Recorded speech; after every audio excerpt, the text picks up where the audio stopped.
How's the elbow? It's doing better. Yeah, it's doing a lot better. Got all my strength back. Throwing the football around, feeling good out there. So we didn't talk to you after the game, and haven't, I guess, since. But so it just kind of went weak to you, or what happened exactly with that? And did the coaches also tell you maybe not to try to make a tackle in the future? Biggest takeaway from that play would probably just be, don't throw it to the other team. Yeah. We can talk about tackling all we want. I shouldn't be having to make a tackle. I shouldn't be making that mistake, and that's on me. That's me, making a bad play worse, in my opinion. And that's just something I got to get better at, and something that we've been stressing this whole week. Coaches have been stressing, and they've been on me, and I'm my hardest critic, and so I'm not gonna let them be any harder on me than I am on myself. And so, I know that's on me. Was that pass intended for Rakeem? Yes. Is it tough as a quarterback to not try to make those plays?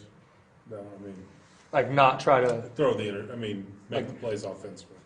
Yeah, you practice one way the whole week, always getting it, always getting the look, always getting the guys blocked to where, we have Rakeem running wide open and it's a little shovel pass, and then we get in the game and the guy kind of plays between both of us, and so the shovel pass turns into a real throw, and then the guy on him, and I just got to know, hey, sometimes they get us.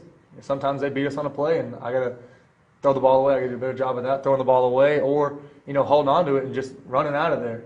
And knowing that, protect points in the red zone, protect points in the red zone. Every possession's got to end with a kick. And that's something we've really stressed this week. Every possession has to end with a kick. We always got to reserve the right to punt, and also, we're not bad if we're ending it with a field goal rather than, with an interception. Looks like you're much healthier at receiver right now. How's that feeling out there at practice? Oh, that's awesome.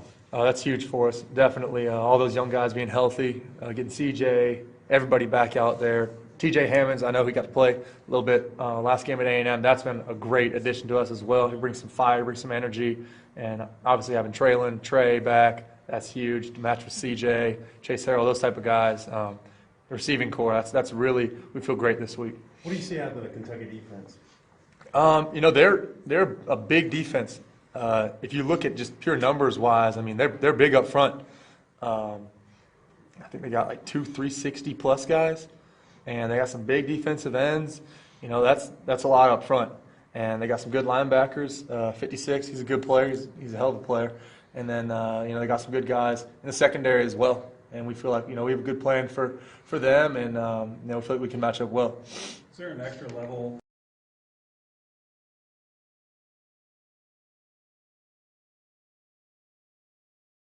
With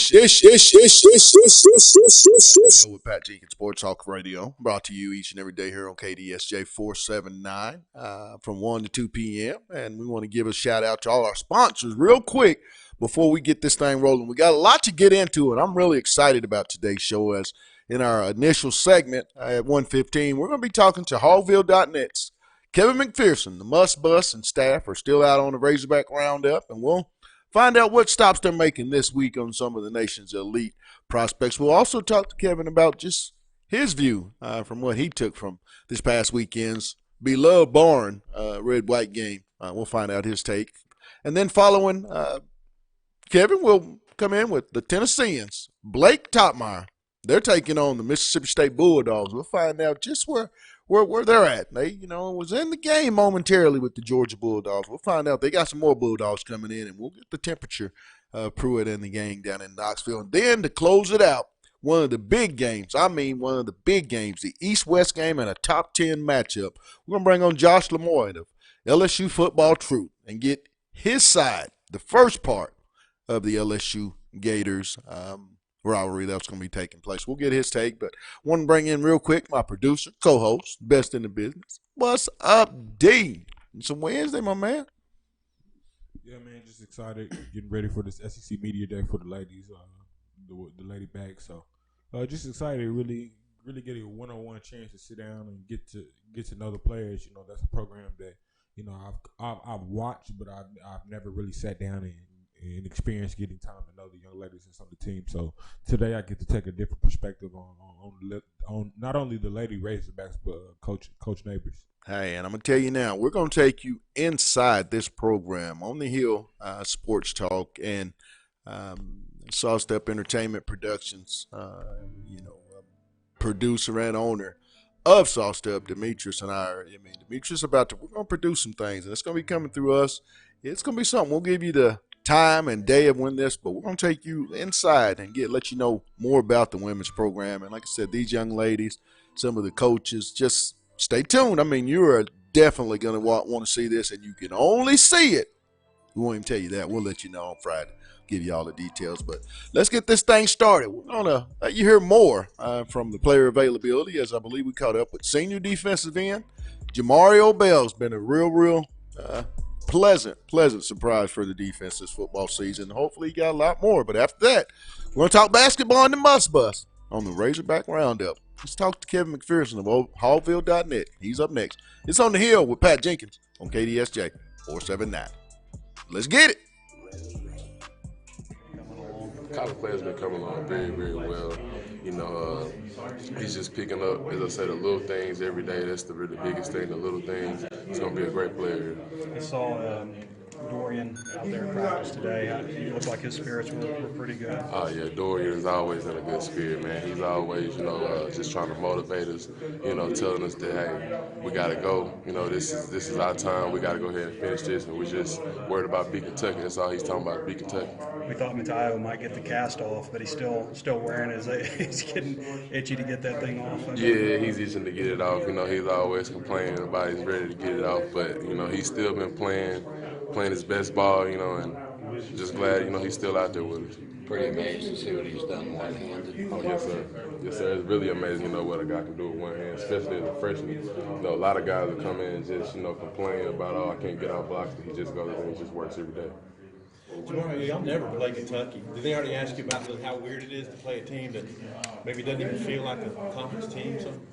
We know their SEC opponent. We watched them on film. They had a lot of great success last year, and they're coming in, with an attitude. They're coming off a bye week just like we are. So we're just going to approach it, just like any other game, one game at a time. You feel weird though that you haven't seen these guys and maybe a little bit of film study the last few years? Not weird, we just get ready to play football every week. I guess it's not weird, it's just, just getting ready to play. Just getting prepared. Thanks, Jamari. Appreciate it. Good job, boy. Appreciate it.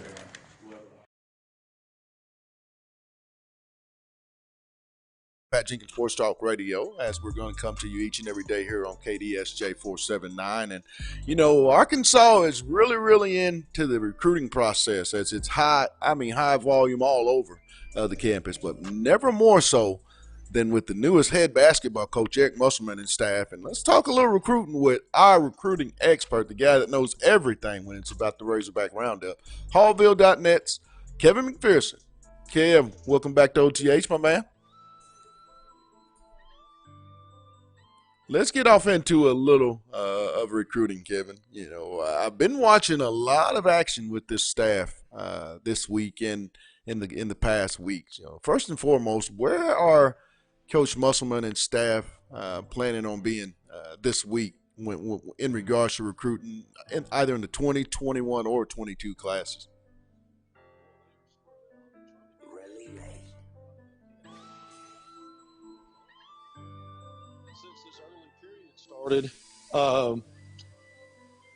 This recruiting period started September 9th, so it's been about a month, and you look at the targets, it's Chris Moore. Arkansas will be out to see him, assistant coach Corey Williams today.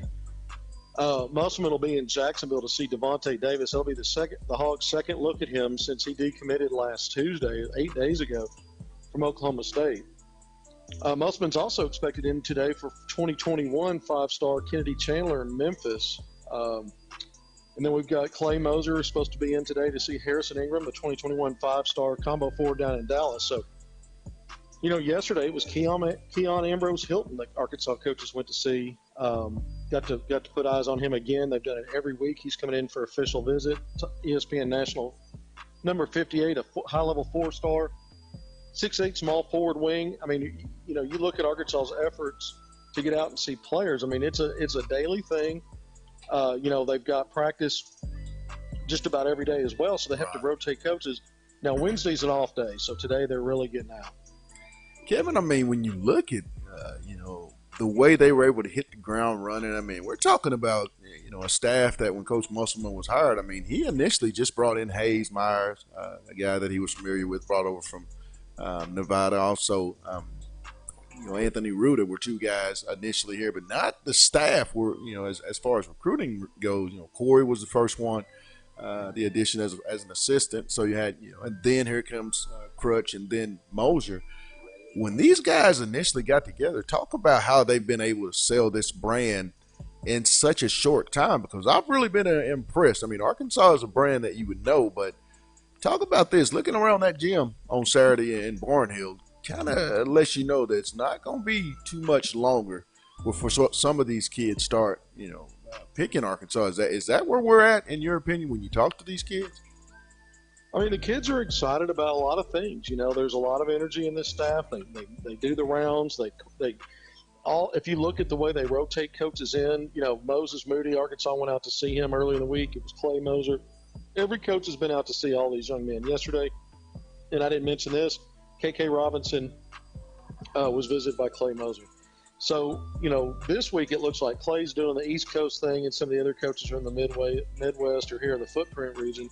But what they've done is they alternate that so that they can all get bonding and relationship building with these kids, and all of them have some level of high coaching experience, whether it's an NBA, international, playing in the NBA, playing or coaching in college. So they've got a good mix there of experience. And so the more that they stay on these prospects' radar, the better their chances. So I do think there's just too much activity for Arkansas not to hit the jackpot with some commitments. And with the early period coming up, I think we'll see some come off the board. We know Duncan Powell, the four-star top 100 player for, really for 2021. He can't sign early. He's got another year to go. But they do have a commitment from the high school ranks. But now we're starting to look ahead that's looking ahead. Now we're starting to kind of pull it back and say 2020 is very important. They've done the work trying to play catch up. And, Pat, I think it's going to pay off for them here soon. You look at this class in that 2020 group. I mean, you got several of these kids, KK, I believe Moses Moody are two guys that you've reported and also been known to be taking official visits next weekend when Arkansas will play football against Auburn and then turn around on that Sunday and, unveil the name of Nola Richardson Court in the exhibition of UALR. Also, too, there's also evidence that maybe Kyrie Walker still could possibly come this weekend or next weekend. When you look at that group, think about that, Kevin, the 21 kids that'll also be in that weekend. I mean, are we looking at the type of weekend that if they just get a few of these kids, I mean, that could be a very big program changing type of weekend, don't you think? Yeah, that's a good point. I mean, you see some momentum building, and that's the kind of weekend if you can get the quality visitors. They've already got some coming in. You just named them: Moses Moody, KK Robinson, 2020 kids, Jackson Robinson, top 35 out of that 2021 class. And they're going to have an opportunity like Kyrie Walker that could happen. He originally was going to take an official visit this past weekend for the red-white game. That's been delayed. We'll see if it gets worked out in time for that weekend. My guess is they're not going to try to overdo it because they really want to focus, I think, on Moody and KK Robinson. So I don't know that they'll bring a ton of guys in unless there may be some unofficial visitors they want to come up, especially for Sunday. That would be a time to do that because the official visits will be over for Moody and Robinson. They'll go back to school on the East Coast, and that exhibition game against Little Rock's later in the day at 3. and they might be able to bring some guys in for unofficials kind of on that day. So it is interesting, though. They could parlay that weekend, like you said, into a big visit weekend and see if they can get some commitments out of it. When you look at this past weekend's game, I want to talk a little 2019 basketball version, 2020 of the Arkansas Razorbacks under Coach Muss and staff. What were some of the key points that you took out as to what you'll really be evaluating in year one under Coach Muss? Well, several things. Arkansas is going to be small. We got to see if Connor Vanover gets cleared. I think that changes a lot of things at both ends of the floor. But going under the assumption that he's going to sit out, Arkansas is going to be playing small ball. They only go about 8 deep. Ethan Henderson 9 deep on scholarship. But I see him more as a guy that's still under development. So I think you're looking at 7 or 8 guys are going to carry the water, and it's a small team, Pat, and it's really driven by a 5-player backcourt. So when you're playing small ball, the one thing I'm going to be looking at is how does this team rebound? What combinations are they going to put on the floor when they're undersized to be able to defend, get defensive rebounds, and get into their offense? Because I think offensively, they're going to have opportunities to attack. This team, if they space the ball well, if these guys can pass and be willing passers and not look for their own. And I saw a little bit of that in the red-white game. I saw guys, kind of falling into some bad habits. But if this team shares the ball, I think offensively, even with lack of size, they can be okay. I think Reggie Chaney is got potential to be all SEC down the road. And we know Isaiah Joe and some other guys, Mason Jones, Desi Seals, Jimmy Witt, I love his game. Right. So I think the backcourt, I think they're okay there. Defensively and defensive rebound, that's the thing I'm going to really keep my eye on. And then going back to offense, I just talked a little bit about it, but I want to see, do these guys play, how do they play well? How do they play together in this system? Are they going to truly move the ball first before pounding that thing on the deck and looking for their own? I think that's going to be key for them. Last question, and I want everyone to know that for our listeners that have just tuned in to our live broadcast or are listening to our live stream of On the Hill with Pat Jenkins Sports Talk Radio, we're talking with Kevin McPherson of Hogfield.net. Covers all Hog basketball recruiting for us and all Arkansas basketball information. He just adds even more to that type of sauce. But, Kevin, when you get down to it, and I think the entire state wants to know the million-dollar question, in your humble opinion, when all of this recruiting shakes out for Moses Moody, where do you think this young man is going to be playing his freshman season of college basketball? I mean, just in your own opinion, based on what you know to this point. Wow. You know what? You put me on the spot, I'm going to answer that. I definitely think he's going to be playing in the Big Ten or the SEC. And the reason I say that is obviously he's taking official visits to Ohio State and Michigan. And then obviously Arkansas is coming up. And outside of that, he's canceled visits to Kansas and Florida. Now, he'll have the opportunity. If he decided to wait late or squeeze in some visits and we see some surprises pop up on the radar, that means he's not really sure what he wants to do. But I really think right now, I think Arkansas's got its best shot that it's had. I think right now it's between Michigan and Arkansas. Don't ever take your eyes off Ohio State. They've recruited him the hardest, the longest, because Arkansas staff changed and flipped over. So, I think they're right there. But I think right now, I think Michigan and Arkansas are pretty much neck and neck. And, all things being equal, in my opinion, why would you go further away from home if you can get the same opportunity, at home that you can some cold location in the Big Ten? So right now, I'm going to give Arkansas just the thinnest of margins. I'm probably going to regret saying it, but I think Arkansas right now has got the best shot. And I mean, it's a toss up though. Well, Kevin, as always, love having you on, and we look forward to talking with you next week and see where else the must bust ends up during this big-time recruiting season. Absolutely. Well, my man, you have a blessed one, and thanks for taking time out here on OTH today. Same to you, Pat. Always good to be with you, brother. All right, bub. That was Kevin McPherson of Hogville.net. We're going to continue on as we caught up with more Arkansas football audio. But this time we caught up with one of the rising sophomores in this great sophomore class and this young group of defensive football players, Buster Brown, but you guys know him as Monteric Brown. We'll see what he has to say about the way he's feeling development-wise, and then we're going to take a trip up and talk a little Tennessee, Mississippi State with the Tennesseans, Blake Topmeyer. All this is up next. I got to gas my bus up because I got to get to Knoxville so I can bring you the story So Demetrius Sy and OTH, we can do what we're supposed to do. We'll be back. It's on the Hill with Pat Jenkins on KDSJ 479. Let's get it. Positions is, I mean, do you practice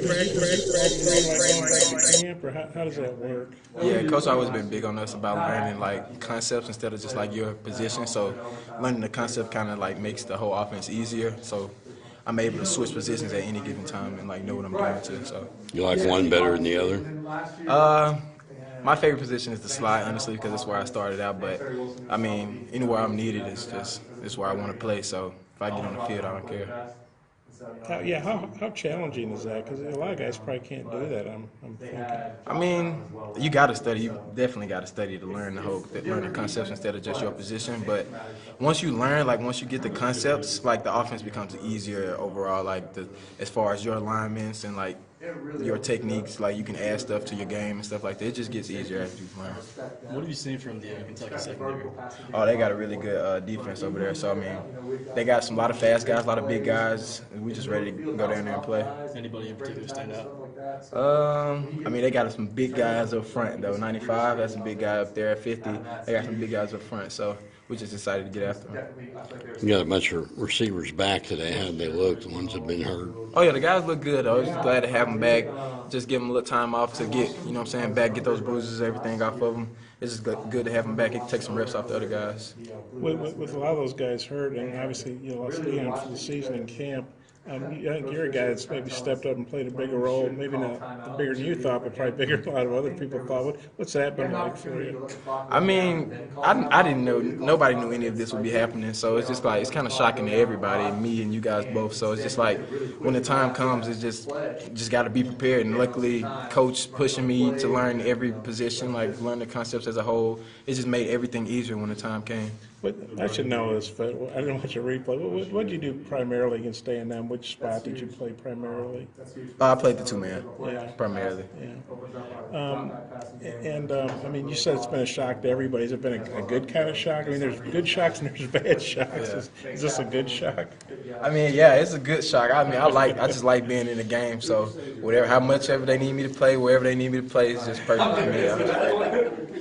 You're one of the guys they put on scholarship, I guess, during camp, right? Is that? Is that something you anticipated or were hoping for? Kind of what was your mindset about that, and then what was your reaction when it became official? I mean, honestly, I just love football. So like, if I was still a walk-on right now, as long as they let me play, I'm cool with it. But I mean, those guys giving me a scholarship, Coach Morrison, Coach Stephen, them pulling me in, reeling me in, you know what I'm saying, being able to receive that, it was just an honor. I was happy for me. Was that something you expected? We're hoping for? I was hoping, most definitely I'd hope for it, you know, as any kid should, but I didn't really, that wasn't my focus. My focus was just like helping the team as much as I could and just being as prepared as I could. How's Stark will look this week and last week? Oh, Nick looked great. It's just, he's still. Welcome back. It's on the Hill with Pat Jenkins Sports Talk Radio, coming to you each and every day here on KDSJ 479. And real quick, before we get to our one of our featured SEC football matchups this coming weekend, I want to give a shout out to our sponsors real quick. With that being Lindsay & Associates, with an office location in Fayetteville, an office location also too in Rogers. Locomotion, it's located just below the Northwest Arkansas Mall in Fayetteville. Corey Beck's Custom Painting. If you need it custom, you know, it doesn't matter what it is. Call Corey Beck. You won't be disappointed. And lastly, one of our newest sponsors, KDK's Chicken at 989 Razorback Road. Go down and see Keith and Kathy and get you a plate of that love. Like they say, it's not your mama's best chicken in the South. But we finally got to our destination, which is Knoxville, Tennessee. We're going to catch up with a good buddy of Tennessee and our good buddy, Blake Topmeyer, to talk a little Vols and Dogs. Blake, welcome to the Hill, my man.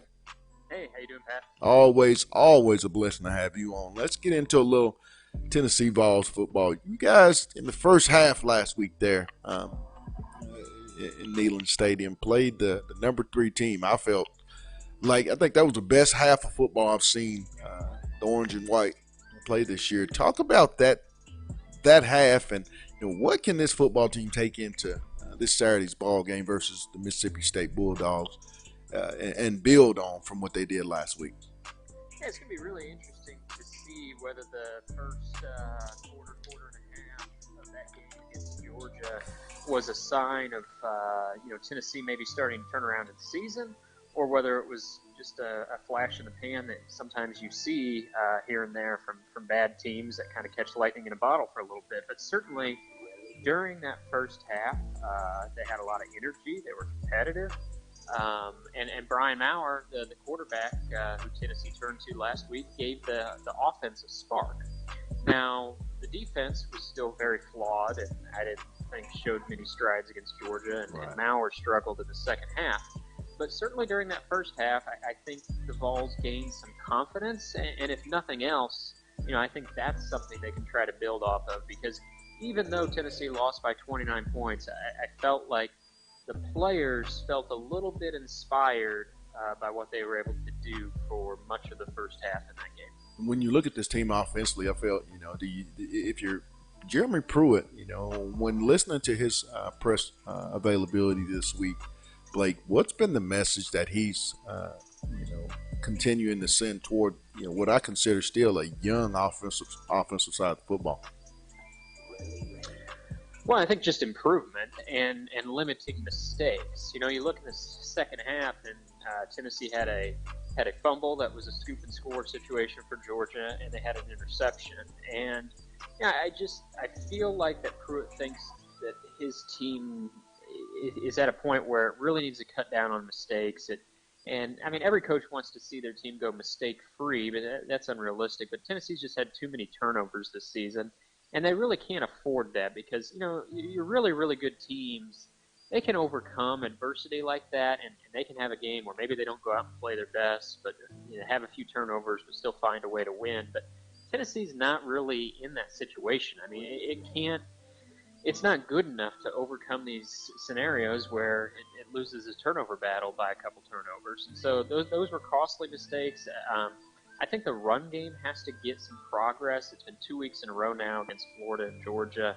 Of course, it's pretty stout Georgia defense, but it's 2 weeks in a row where the run game has not provided much. And then, as Maurer goes forward, he's going to have to continue to read blitzes. On that fumble and scoop and score, he just got punished by a cornerback on a blitz, and it really was on Maurer. It wasn't the offensive line. Maurer did not read the cornerback blitz, and he's responsible for that guy, and he didn't see it. So that's something for the young quarterback to try to work on going forward. You look at the gauntlet that this team has had to go through, and this is just the first, the second of, the true gauntlet, that 4-game stretch I think each and every SEC team goes through. When you look at the temperature of that program, having to dismiss a player, a freshman for that matter, already from the football program, and what they went through early in the year, where's the powers that be as far as support behind Coach Pruitt? I'm of the belief he's okay, but in your opinion, think about this. You leave this game, you still have Alabama and South Carolina before you basically get a breather, I believe, playing Troy. Where is this at in your opinion as far as how things could go for Pruitt, good or bad? Yeah, I think Pruitt still enjoys a fair amount of support from the administration, especially for a guy who's 6-11 here in a year and a half into his tenure and hasn't beaten an FBS opponent since November 10th of last year. I think given that, he's enjoying probably as much support from the administration as one should reasonably expect in that scenario. I really don't think Tennessee's administration wants to undergo another coaching change this year. The buyout for this staff, for Pruitt and his staff, if they were just to clean house, would be close to $20 million. And this is a university that's still paying Butch Jones's salary into 2021. And so I think the buyout weighs on the mind of folks. And I also think, to flush and start over can be really costly for a program beyond just the money, because, if Tennessee were to make a coaching change this year, that would be 2 recruiting classes in a 3-year span that you would have a new coach coming in trying to salvage the class. Right. Of course, Pruitt had to do that, after he was hired in December 2017, and then now 2 years later, that would be another coach doing that. And I really don't think the administration feels that's a way to build a program, is by having that constant turnover. That being said, so I guess what I'm saying is that I find it highly unlikely that Pruitt won't be back in 2020. That being said, he's got to win a few games. Right. You know, I mean, at this point, a bowl game feels like a real long shot. I think everybody understands that. But he cannot limp to the finish to like a 2-10 season. You know, at the very least, he needs to beat UAB, Vanderbilt, maybe scrap together at least one more SEC win, and at least, you know, put up like a 4-win season or something. And I think that would make him feel, should make him feel better about his place with the position going into 2020. Talking with Blake Topmeyer of the Tennessean, covers all UT football updates for us here on OTH each and every week. We've got about a minute and a half, Blake, and I want to touch base with you on, you know, the health side of this football team. Where are there any injuries that have come about that, you know, some players may miss time, anyone coming back, and also too, give me in the second part of that, your offensive player, your defensive player, and the final score in Neyland Stadium, the Tennessee Vols and the Mississippi State Bulldogs. Yeah, injury-wise, Riley Locklear is starting right guard. He is going through concussion protocol this week, questionable for Saturday. A couple other starters, Warren Burrell, a cornerback, missed last week's game with an ankle injury, should be back this week. Aubrey Solomon, a starting defensive lineman, been dealing with a banged-up shoulder and knee. I think he'll play this week, but his snaps will probably be limited. And then Brian Maurer is I think, still a little sore after taking a punishing hit on that scoop and score situation. I fully expect him to play, but I think he is still a little bit sore after taking that sack on Saturday. Players to watch, I mean, I think all eyes got to be on the freshman quarterback as he gets ready for his second career start, Maurer. Got to be looking at him. Defensively, I thought safety Nigel Warrior had his best game of the season against Georgia. I'd like to see whether that can continue on Saturday. And then as far as the score, I feel like the betting line on this is pretty spot on. I feel like Mississippi State's about one touchdown better than Tennessee. Of course, anything can happen at Neyland Stadium, but I will go with Mississippi State 34-27. Hey, well, as always, my man, love having your insight into UT football. I'm pretty sure we'll catch up, as like I said, next week you guys got that big-time interstate rivalry, I should say, you know, Alabama-Tennessee rivalry. But as always, man, you have a blessed one. Enjoy the game. I'll be looking for a lot of your coverage, and thanks for taking time out here on the Hill. Absolutely. Thanks a lot, Pat. All right.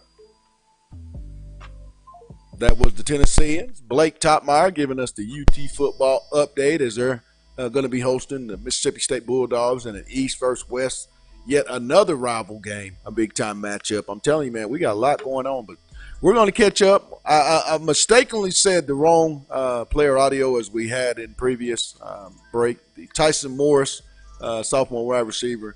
We did catch up with Buster. I told you. We caught up with Buster Brown. You hear what he has to say, and then it's time to talk a little Florida, LSU football, but we're going to get the LSU side of it from the Bayou. LSU football truce. Josh Lemoyne, he's up next. It's On the Hill with Pat Jenkins on KDSJ 479. Back in a bit. Let's get it. Get my body right, just getting guys off injury and just staying on top of it. I know you came back against A&M, but you missed the previous game. Are you back to 100% physically now? Yes, sir. I just working with the trainers every day, getting recovery, hot tub, everything, just to get my body right. Just coming in every day. So Kentucky's kind of uncertain about their quarterback. It might be Sawyer Smith, a traditional drop back guy, or it might be Bowden, the receiver, that's a Wildcat guy. How are you guys preparing kind of with the uncertainty of the quarterback situation? We just preparing for whoever goes in. I mean, number one, he's electric. I mean, he can do anything with the ball, so we're preparing for both of them. I guess one thing you can't do is throw the ball to himself, right? Yeah. Would you rather see him a quarterback or a receiver? It's crazy, but we're preparing for both of them. Yeah. We're ready for whoever. Yeah, how impressive an athlete is he? Because he's got, a lot of receiving yards, rushing yards, passing yards. He's a return guy. He's impressive. He do everything: punt return, kickoff return, wide receiver, quarterback. He can do all. So we're just preparing for whoever goes in. What kind of challenges does he present, in the Wildcat situation as a quarterback? Just speed. He just got electric speed. I mean, he can take the ball and take it 70 yards. So we're just making sure we contain and just do our job. How hungry are you guys for that first SEC victory? I'll be very hungry, man. We're just taking it one game at a time. I mean, we're not focused on nobody else. We're just focused on this game. Yeah, you guys are looking for your first SEC when Kentucky's looking for theirs. Just how hungry do you think both teams are, and how competitive was that going to be given the circumstances? I don't know about them, but I know we bring it all, man. We putting our heart out there. We're playing our all. We need that win. You know, this is the first time Arkansas has played Kentucky since 2012. First time Lexington since 2000. How weird is that? Because you're both in the same conference. It seems like you guys never play. It's kind of weird. I'm just excited to play them. I think this is the first time I've got to talk to you since you had your interception against A&M. Could you tell us about that play, and did you think you may have been able to return it a little bit further if you hadn't got out of bounds? I mean, my Ed Reed, just watching film, Ed Reed, a lot of Ed Reed, that just kicked in, man. I thought I could return it, man, but I just got excited, man. My eyes got big, first interception in my career, so I just hope to get many more and just keep it moving, keep grinding. Seems like each and every rep, as the season goes on, Buster, you get more and more confidence at that cornerback spot. Talk about, your growth, each and every Saturday. I mean, to play corner, you got to have confidence. That's one thing you got to have. So I'm just working each day, perfecting my craft, getting 1% better each day. What's been the mood of the team, heading into this ballgame? It's our Wednesday edition of On the Hill with Pat Jenkins Sports Talk Radio, and we come to you each and every day here on KDSJ 479. Arkansas is not the only big game. I mean, there's maybe not a bigger game happening in the SEC as far as all SEC fans are concerned. I know where most eyes are going to be in. That's going to be in Death Valley when the Gators invade to take on the LSU Tigers in a big top 10 matchup. So we thought we'd get our little piece of the information in the first half of this big time matchup from Josh Lemoyne of the LSU Football Truth. Josh, welcome to OTH, my man. I'm glad to be back, man. Talk a little bit about it. I mean, it just seems, if you're an LSU fan and you're watching and feeling real good about this program, it just gets bigger and bigger and bigger every week. Talk about just the temperature and what's the mood down there in Baton Rouge heading into this big matchup with Dan Mullen and those Florida Gators? Yeah, look, I mean, it's something special. You can feel it in the air. You can feel it in the environment, the fans, the coaches, just everything in the city. It's got that special feel to it. And it's been a while since, we can truly say that down here in Baton Rouge and in LSU. It's got that feel to it. It's almost got that 2011 feel to it again. I think everybody realizes that LSU's right on the verge of, kind of getting back into the national talk as one of those teams. They can beat Florida right here after beating a top 10 Texas team. I think that puts a stamp on it for Coach O and this program. It's like, hey, look, we're here to stay. We're real. I've been recruiting, to build this team to get where it's at. And, LSU is right there knocking on the door. You can start to kind of say them in the same breath as an Ohio State or Clemson. I think winning this game and Saturday night would really be a big step in that direction. Which hence, let's talk about that. And I want to make, no pun intended, but Ohio State, you have to kind of go back and maybe shake that program's hand as Joe Burrow comes in from Ohio State, having transferred. And the last 2 years, it just seemed like that passing game, something that, being a guy that covers Arkansas and watched LSU from afar, or any fan, you had to always say, man, if they could just get a passing game, you get this, you get Burrow, and then here comes the offensive mind from the New Orleans Saints. Talk about, that part of just what's, happened to make this program go to that level that so many in the state thought it could get at once that, what you call throwing it around the yard started to happen at a very successful rate.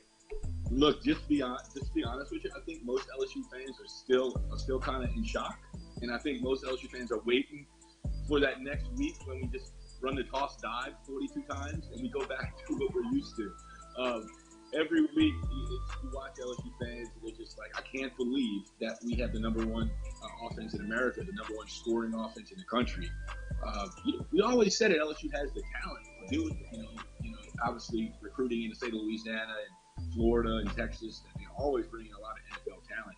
We just needed a quarterback in that mindset, that concept really is what we needed. So, Coach O brings in the young 29-year-old Joe Brady from the New Orleans Saints, who's pretty much a clone of Sean Payton and what he wants to do with an offense is Good point. LSU has exploded onto the scene with this offense. I think averaging about 53, I think 0.8 points a game. It's right up there. It's one of the greatest, arguably the greatest offense LSU's had. Granted, we're not quite halfway through the season yet, but you can't complain with this. But this will be a big test, right? This is real NFL talent across the field. Granted, we played Texas, and they're talented. But now you're facing a lot of guys that will play on Sunday. So I think most LSU fans want to see if this offense is real, is for real. And can they put up 35? Can they put up 38, maybe 40 points against this Florida defense? Because we know it just gets a little harder each week, right? You got Auburn and then Alabama coming. Let's talk about defensively. I mean, defensively, this defense, to me, in my opinion, hadn't been the Joe Aranda defenses that so many of us have become accustomed to watching. I just feel like, and I think that's due to more so the injuries that on that side of the football. Health-wise, real quick, Josh, how are things on that side of the ball for this coming weekend's big game? And, what are some of the things that this defense really has to contain versus Florida on Saturday in Death Valley? Yeah, I mean, as far as the injuries go, after Texas, we had a lot of guys get dinged up in that game. Rashard Lawrence, a senior defensive end, he's been practicing this week, so it looks like he's going to be more than likely a go.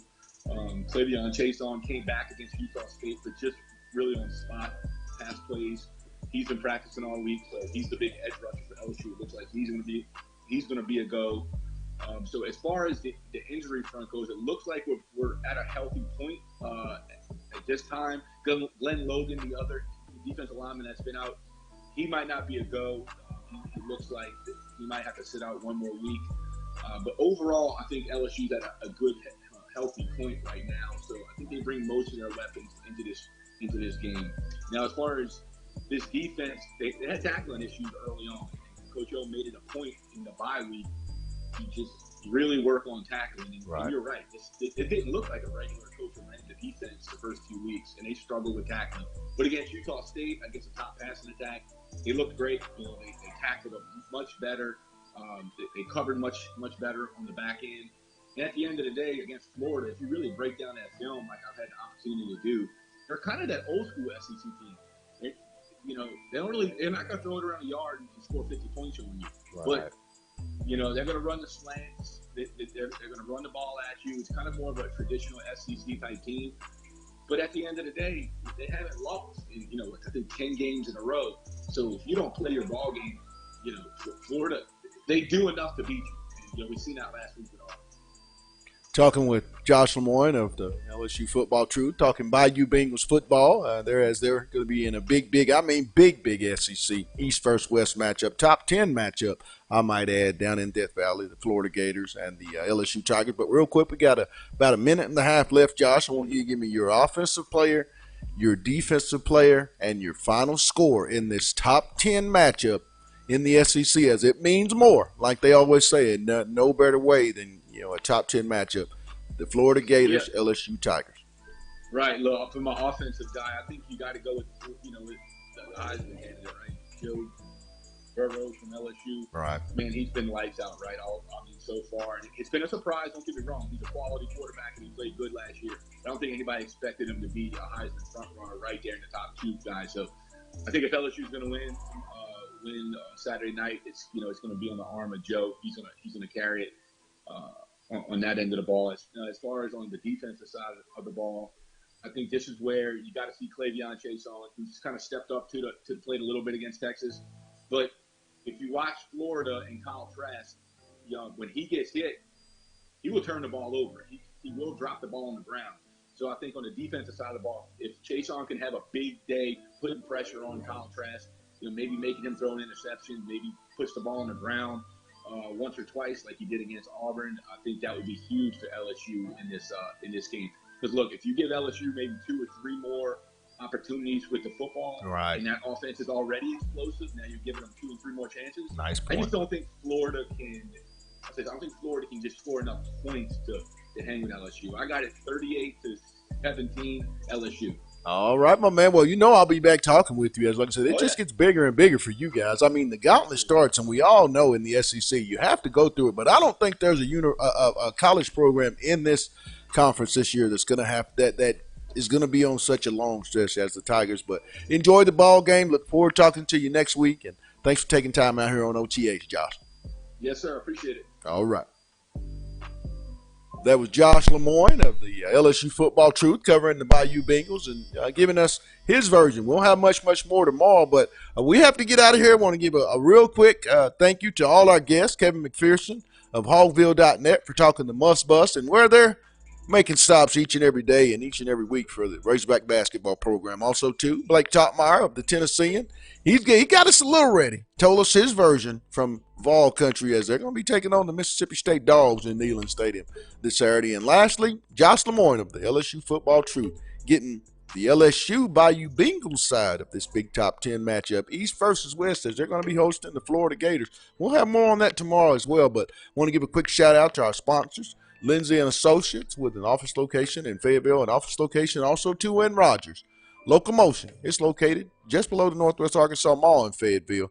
Corey Beck's Custom Painting, anything that you need to look good, I'm telling you, contact Corey Beck. You won't be disappointed. And lastly, my sponsor, the one that I'm real fond of, I'll say it, KDK's Chicken, located at 989 Razorback Road. Go down and tell them OTA sent you. Go down and see Keith and Kathy and get you a plate of that love like that you'll see on their building. It's not your mama's, and you'll realize that. They got the best chicken in the South. But for my producer, Demetrius, and myself, to you all, listeners and viewers, it's On the Hill with Pat Jenkins on KDSJ 479.